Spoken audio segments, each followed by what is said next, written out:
Bonjour, c'est Ursule encore. On est le 7 septembre 2023.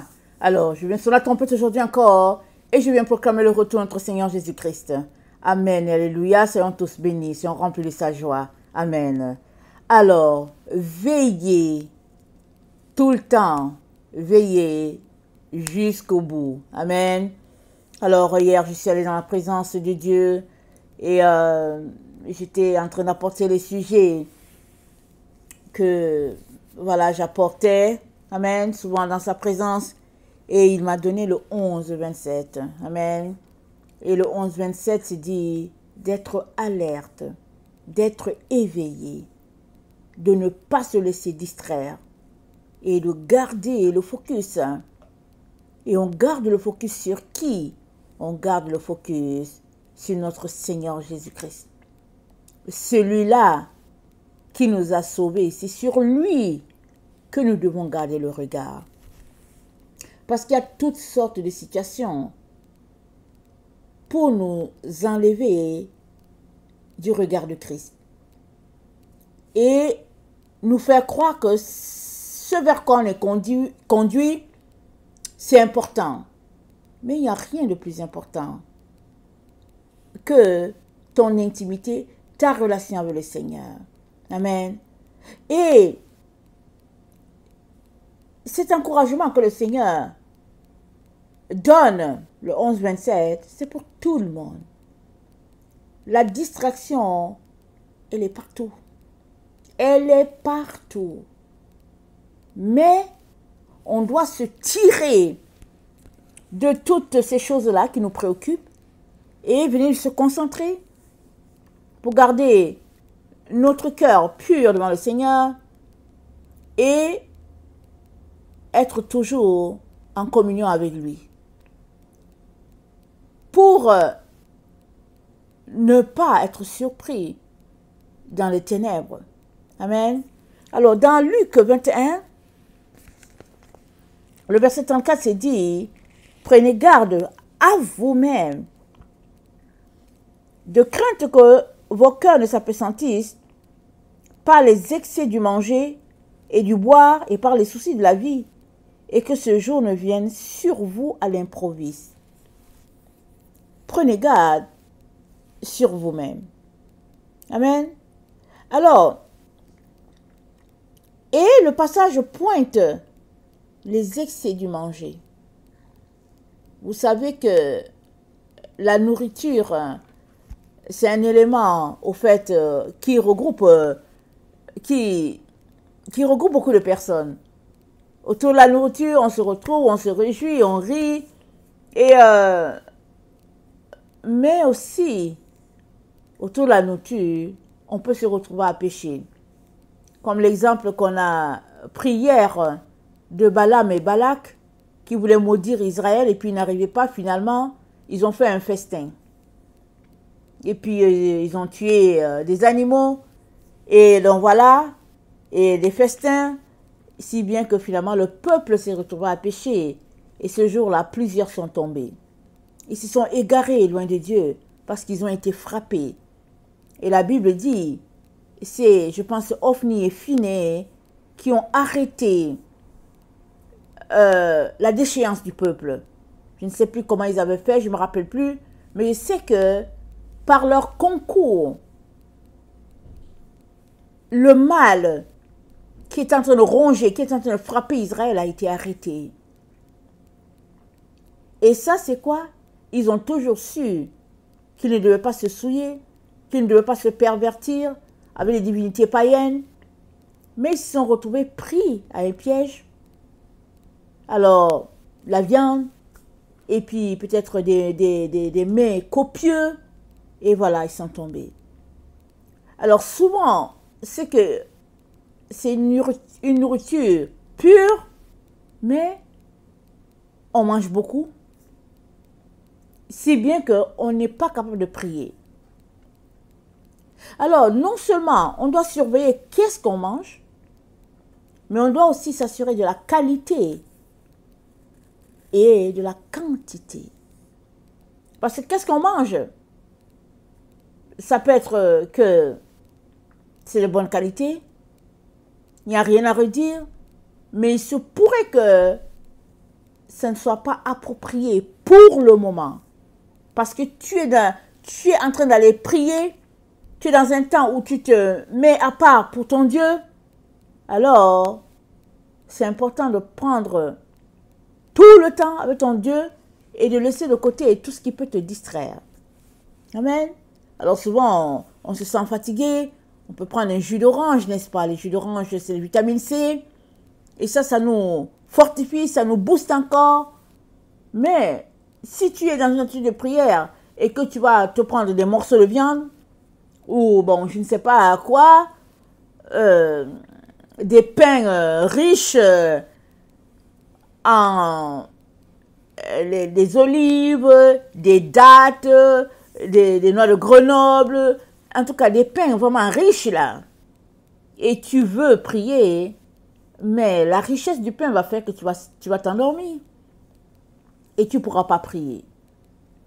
Et le mot-clé, c'est de veiller. Ce n'est pas de manger, c'est de veiller. Alors, quand on décide d'être intime au Seigneur, amen, de se rapprocher de lui, il est important de noter les points importants, les points essentiels. C'est vrai que tout avec le Seigneur Jésus est important, c'est essentiel. Mais il y a des choses spécifiques pour chaque situation. Ici, c'est la situation de veiller. Et Jésus-Christ nous a montré l'exemple de veille, c'est dans la prière. Il a pris Jacques, Jean, Simon, il est parti avec eux sur le mont des Oliviers. Et il a dit, priez avec moi. Parce que sa chair était faible. Il dit, priez avec moi. Mais chaque fois qu'il revenait, eux, ils dormaient. Et Jésus-Christ a dit, vous n'avez pas pu veiller 1 heure. Lui, il était en agonie. Il avait besoin d'aide, il avait besoin de soutien. Et il priait avec ferveur. Mais eux, ils n'ont pas réussi à tenir. Alors, on ne connaît pas les conditions qui étaient les leurs. On ne sait pas ce qui s'est passé. Mais toujours est-il qu'on a ici un exemple concret des personnes qui sont allées dans l'intention de prier, de soutenir leur maître, mais qui n'ont pas pu. Et c'est une situation qui peut arriver à tout un chacun. Souvent, on veut prier, on n'est tout simplement pas capable. Alors, il est important de vérifier qu'est-ce que nous mangeons. Il est aussi important de vérifier l'heure à laquelle on va souvent se coucher. Amen. Alors, l'idéal, c'est de coucher tôt. C'est ça l'idéal. 21h, 21h30, c'est un bon timing. Mais, on est différent. Alors, souvent, on se retrouve à dormir plus tard, pas parce qu'on veut, mais on se retrouve tout simplement qu'on est plus tard, et puis c'est tard. Mais, si on remet ce temps-là au Seigneur, il nous aidera. Il va nous réveiller. Et quand même on aurait dormi 2-3 heures, il va nous booster comme si on aurait dormi 5 heures, 6 heures. Alors, la distraction, c'est partout. Partout où nous nous trouvons. Mais seul celui-là qui décide de ne pas se laisser distraire et qui met en application un programme pour tenir ferme, celui-là réussira. Pourquoi? Parce que son Seigneur lui a dit de veiller et son Seigneur va l'aider à veiller. Parce que c'est dit au verset 36, « Veillez donc et priez en tout temps afin que vous ayez la force d'échapper. » C'est ça.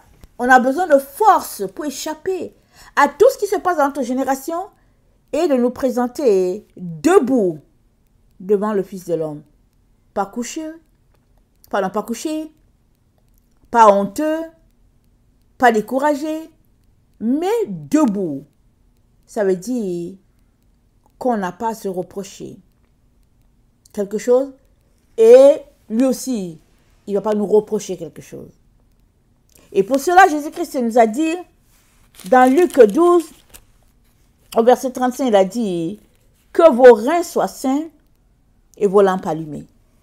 Les reins, c'est l'instrument qui tamise le bon élément, il le sépare du mauvais, et le bon, il l'envoie dans notre système, et le mauvais, il l'envoie dans l'endroit des déchets. Mais toujours est-il que pour que le rein puisse faire ce travail, amen, il faudrait qu'on choisisse déjà soi-même de ne pas se laisser aller dans les excès de nourriture. Amen. Et puis aussi, il faudrait que nos lampes soient allumées. La lampe, c'est quoi? C'est la vision spirituelle. La lampe, c'est notre vision spirituelle. Et s'il y a une chose après laquelle l'ennemi est, c'est bien notre vision. Pourquoi? Parce que c'est ceux qui sont en contact avec Dieu. C'est à eux que Dieu communique ses secrets. Et Dieu est lumière, il est vérité. Donc quand il te montre quelque chose, c'est parce que c'est vrai, c'est parce que c'est lui qui a créé les choses et c'est lui qui a vu tout ce qui se prépare et il vient à toi, il te révèle les choses. Ou bien il prend une parcelle de l'éternité qui est le temps et il vient apporter ça à ta portée. Il n'y a que Dieu qui peut te communiquer les choses, les plans de l'ennemi. Et voilà pourquoi l'ennemi est après les enfants de Dieu pour les empêcher de voir. Il fait souvent toutes sortes de stratégies pour empêcher l'enfant de Dieu de voir.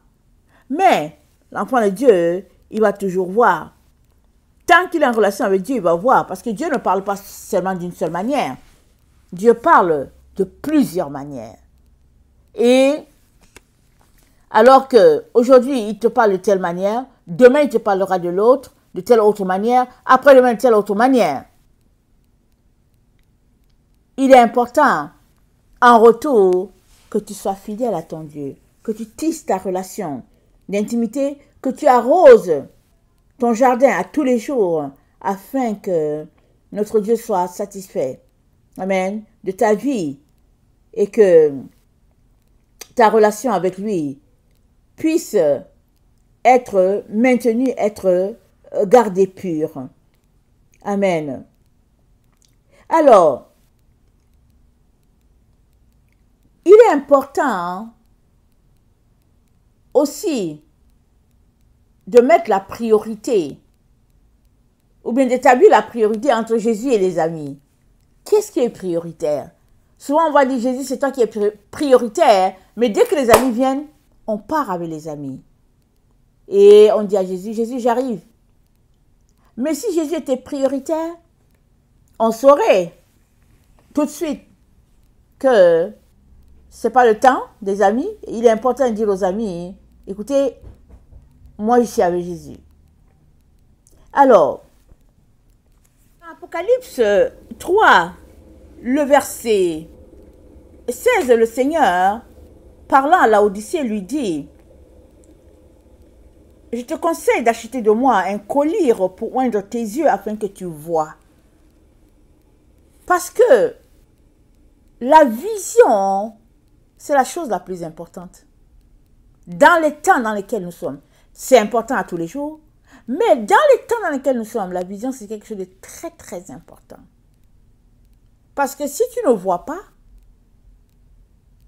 où tu marches, tu peux tomber dans un trou. Voilà pourquoi les soi-disant voyants ont conduit le peuple de Dieu dans les ténèbres. Parce que les enfants de Dieu ne voyaient pas, ils étaient aveuglés. Mais qu'est-ce qui les a aveuglés? Amen? Le mensonge? Oui. Les ténèbres? Oui. Mais aussi le manque de lecture de la Bible. Amen. Quand tu lis la Bible, tes yeux s'ouvrent. C'est Dieu lui-même qui l'a dit. Deutéronome 6. Deutéronome 6. Il dit, Au verset 5, il dit, tu aimeras l'Éternel ton Dieu de tout ton cœur, de toute ton âme et de toute ta force. Et ces commandements que je te donne aujourd'hui seront dans ton cœur. Tu les inculqueras à tes enfants et tu en parleras quand tu seras dans ta maison, quand tu iras en voyage, quand tu te coucheras, quand tu te lèveras. Tu les liras comme un signe sur tes mains. Ils seront comme des frontaux entre tes yeux. Tu les écriras sur les poteaux de ta maison et sur tes portes. Ils seront comme des frontaux entre tes yeux. Les frontaux, c'est quoi? C'est pour t'éclairer. Il y a ces gens-là, quand ils se mettent à courir la nuit, vous voyez, souvent ils mettent, ils ont comme un bandeau et ils ont une lampe au niveau du front pour que les voitures ne les fauchent pas. De telle sorte que tu puisses les voir quand ils sont en train de courir, surtout quand c'est en hiver. Et là, le Seigneur nous dit, la parole de Dieu, c'est ça, et c'est comme ça qu'elle est pour nous. Alors, on reconnaît ceux-là qui lisent la parole de Dieu et qui laissent le Saint-Esprit les enseigner. Et ceux-là aussi qui lisent la parole de Dieu et qui laissent d'autres esprits les enseigner. Alors, tant et aussi longtemps que c'est l'Esprit de Dieu qui te conduit, tu vas voir. Tu vas voir. Et l'ennemi, en ce temps, fait toutes sortes de manigances pour t'empêcher de voir. Comment? Il peut venir se placer à ta vision. Il peut venir te distraire. Il peut faire que tu es associé à du mal.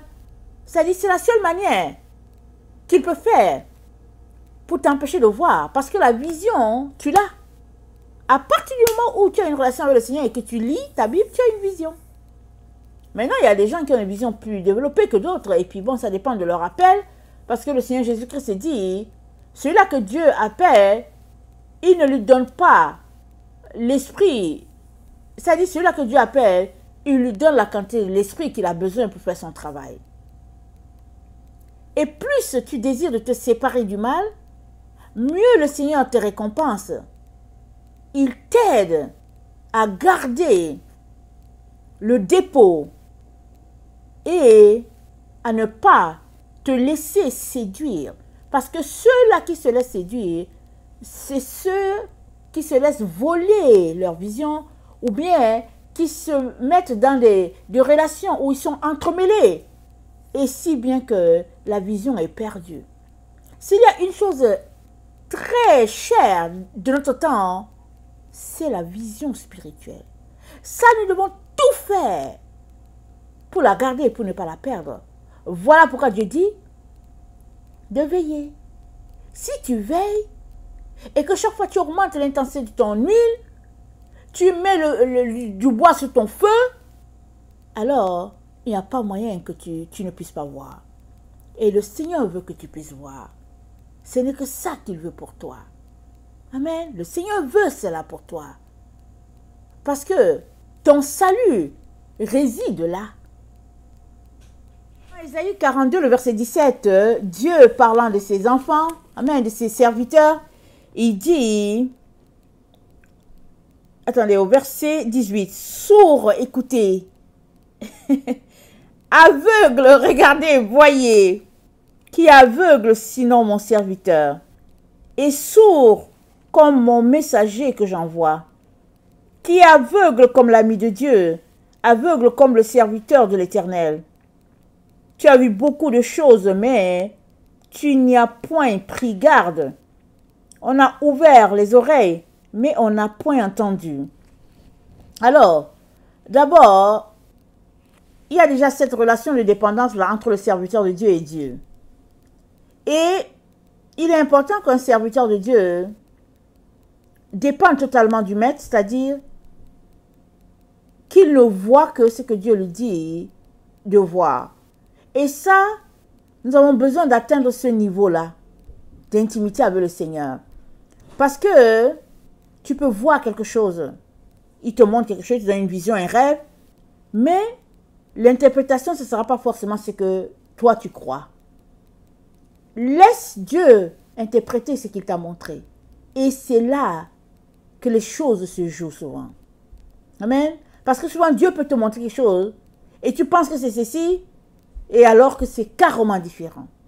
Et c'est dans ce domaine-là que nous avons besoin de grandir. Un défi pour tout un chacun. C'est vraiment pas évident. Vraiment toujours un défi, un défi. Et Dieu dit donc de ses enfants qui sont sourds. Ils sont aveugles. Et c'est ça qu'il attend de ses enfants. Si on retourne, si on va dans Jean 9, on se rappelle ce que Jésus-Christ a dit quand il parlait de l'aveugle-né. Il a dit dans le verset, attendez, c'est le verset 35, Jésus apprit qu'il l'avait chassé et l'ayant rencontré lui dit, « Crois-tu au Fils de Dieu ?» Il répondit, « Et qui est-il, Seigneur, afin que je croie en lui ?» « Tu l'as vu, lui, dit Jésus. C'est celui qui te parle. Et il dit, « Je crois, Seigneur. » Il se prosterna devant lui. Puis Jésus dit, « Je suis venu dans le monde pour un jugement, pour que ceux qui ne voient point voient, et que ceux qui voient deviennent aveugles. » Quels sont ceux qui voient? Quels sont ceux qui voyaient du temps de Jésus? Ce sont les pharisiens. Ils voyaient comment? Ils voyaient par le pouvoir mystique. Aussi, ils voyaient parce qu'ils disaient qu'ils voyaient. Ils disaient que c'est eux qui dirigeaient le peuple. Donc, ils ont conduit le peuple loin de Dieu, dans leur vision à eux. Et Jésus-Christ dit, je suis venu pour donner la vision à ceux-là qui ne voient pas. C'est-à-dire, ceux-là que les gens disent qu'ils ne voient pas, alors Jésus-Christ dit, à eux je donne la vision. Et les pharisiens lui ont dit, alors, nous aussi sommes-nous aveugles? Parce qu'ils ont compris ce que Jésus-Christ leur disait. Ils disaient, sommes-nous aveugles? Jésus-Christ leur dit, si vous étiez aveugles, vous n'aurez pas de péché. C'est-à-dire, ceux-là qui ne voient pas, qui dépendent de Dieu, sont toujours là devant Dieu. Ils font tout pour ne pas offenser leur Dieu. Ils sont là, ils disent, Seigneur, montre-moi, Seigneur, guide-moi, Seigneur, aide-moi. Jésus-Christ dit de ceux-là qu'ils ne voient pas. Ils sont ses serviteurs, ils dépendent de lui. Donc, ils voient ce que Dieu leur dit de voir. Si Dieu n'ouvre pas leurs yeux, ils ne voient pas. Et c'est ça. Tout enfant de Dieu, tout serviteur de Dieu, toute servante de Dieu ne voit que ce que Dieu lui dit de voir. Sinon, par lui-même, par elle-même, elle ne voit pas. Et c'est ça que Dieu attend de chacun d'entre nous. Mais tous ceux-là qui disent qu'ils voient, généralement, ils disent qu'ils n'ont pas besoin de Jésus. Pourquoi? Parce qu'ils voient par des pouvoirs mystiques. Rappelons-nous, quand on est pleinement dans les ténèbres, on peut voir la lumière de l'autre. Et quand on voit la lumière de l'autre, des autres, on se fâche. Et on décide de mettre des bâtons dans les roues de l'autre pour l'empêcher. Donc c'est ça que les pharisiens faisaient. Ils ont empêché le peuple d'avoir la vérité. Ils bloquaient le peuple. Jésus-Christ s'est dit, vous mettez les fardeaux sur les gens. Vous-même, vous ne faites pas, mais vous les empêchez d'arriver là où Dieu les attend. Et ça, c'est pourquoi? C'est parce que les pharisiens disaient qu'ils voyaient. Et qu'est-ce qu'ils voyaient? Ils voyaient la lumière des autres, mais ils voyaient ce qu'ils voulaient voir. Le monde était orienté selon leur vision à eux. Et Jésus-Christ a dit, mais non. Et aujourd'hui encore, il nous parle sous le même ton. Parce que, au verset 21, nous sommes dans Ésaïe 42, il dit, l'Éternel a voulu pour le bonheur d'Israël publier une loi grande et magnifique. Et c'est un peuple pillé et dépouillé. On les a tous enchaînés dans des cavernes, plongés dans des chaos. Ils ont été mis au pillage et personne pour les délivrer. Dépouillés et personne qui dise restitue. Qui parmi vous prêtera l'oreille à ces choses? Qui voudra s'y rendre attentif et écouter à l'avenir? Qui a livré Jacob au pillage et Israël au pillard? N'est-ce pas l'Éternel? Nous avons péché contre lui. Ils n'ont point voulu marcher dans ses voies. Ils n'ont point écouté sa loi. Aussi a-t-il versé sur Israël l'ardeur de sa colère et la violence de la guerre. La guerre l'a embrasé de toutes parts et ils n'ont point compris. Elle l'a consumé, il n'y a point pris garde. Donc, La seule manière pour toi et moi de continuer de voir spirituellement, c'est de demeurer attaché à notre Dieu. Parce que c'est lui qui va nous communiquer. Il va nous donner des révélations et on pourra voir. Et en plus, là, quand on voit, il faut qu'on s'assied pour lui dire, Seigneur, qu'est-ce que tu es en train de dire? Parce que je vous dis, il y a souvent un écart entre ce que Dieu te montre et là où il est en train vraiment de t'envoyer ou bien ce qu'il est en train de te dire. Voilà pourquoi tu ne peux pas en même temps marcher selon Dieu et marcher selon le monde. Parce que dans le monde, les gens voient. Dans le monde spirituel. Mais de la position des ténèbres. Ils sont là dans les ténèbres et ils voient ta lumière. Et voilà pourquoi ils sont perturbés quand ils voient la lumière des enfants de Dieu. Ils sont si perturbés qu'ils se disent, mais non, il faudrait tout simplement qu'on empêche cette personne-là d'avancer. Voilà pourquoi Jésus-Christ dit, on les a mis dans les cachots. Mais qui les a mis dans les cachots? C'est leurs ennemis. Parce que leurs ennemis ont vu en eux la présence de Dieu. Et ils se sont mis tout simplement à les mettre dans des chaînes. Mais l'enfant de Dieu, généralement, comme il n'est pas dans ces choses, il ne voit pas autre chose que ce que Dieu lui donne de voir. Et Dieu est tellement bon qu'il nous préserve toujours de ces choses-là. Il est tellement bon, notre Dieu, que souvent, c'est mieux qu'il ne nous montre rien. Amen. Il ne nous montre pas. Il nous montre ce dont on a besoin. C'est tout. Parce que souvent, s'il te montrait certaines choses, tu serais troublé. Peut-être même qu'il te perdrait. Alors, il te garde. Et de te montrer certaines choses. Et souvent, c'est mieux comme ça pour toi. Il te montre juste le plus important, l'essentiel. Et quand il va voir que tu es assez mature, il te montrera encore un peu. Mais il ne te montre pas tout.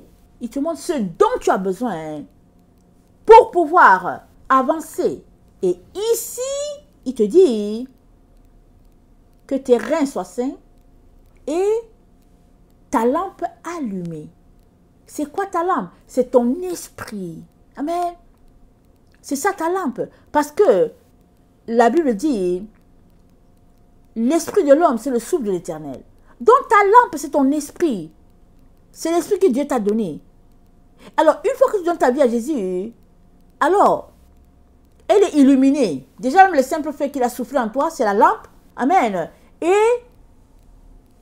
lui encore va te chercher, te pousse à aller le connaître. Et quand tu donnes la vie à Jésus, il y a la lumière qui est là, qui s'allume. Et tu as besoin de l'augmenter. Tu as besoin de l'augmenter. De telle sorte qu'elle devienne une lumière éclatante et puis qui frappe les yeux. C'est ça que le Seigneur attend de chacun d'entre nous.